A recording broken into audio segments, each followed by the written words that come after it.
भाई कोरोना बसैया से चिपक के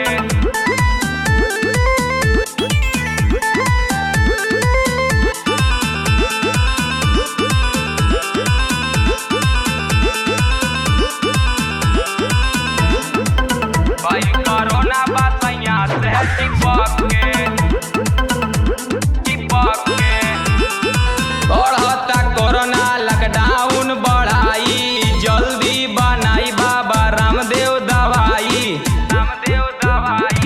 बढ़ता कोरोना लॉकडाउन बढ़ाई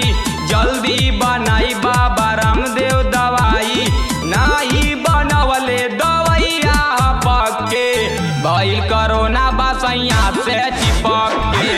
भइल कोरोना बसैया से चिपक के भइल कोरोना बसैया से चिपक के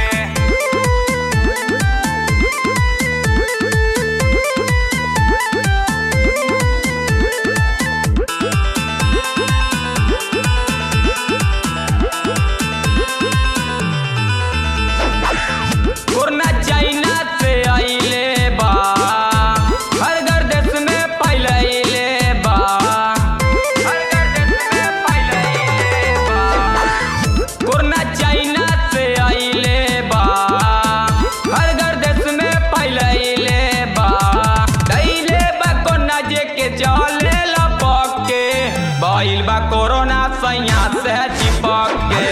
भइल बा कोरोना सैया से चिपक के भइल कोरोना बसैया से चिपक के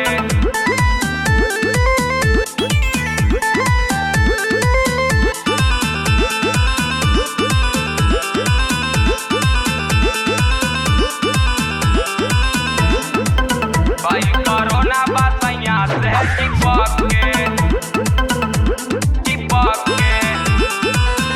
सैनिटाइजर छूटल बाटे नए मास्क टूटल बाटे नए मास्क टूटल बाटे सैनिटाइजर छूटल बाटे नए मास्क टूटल बाटे आशीष राजकमल से धैले चटक के भइल कोरोना बसैया से चिपक के भइल कोरोना बसैया से चिपक के बढ़ता कोरोना लॉकडाउन बढ़ाई जल्दी बनाई बाबा रामदेव दवाई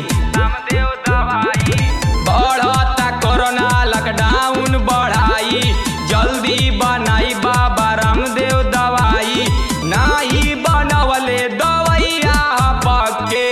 भइल कोरोना बसैया से चिपक के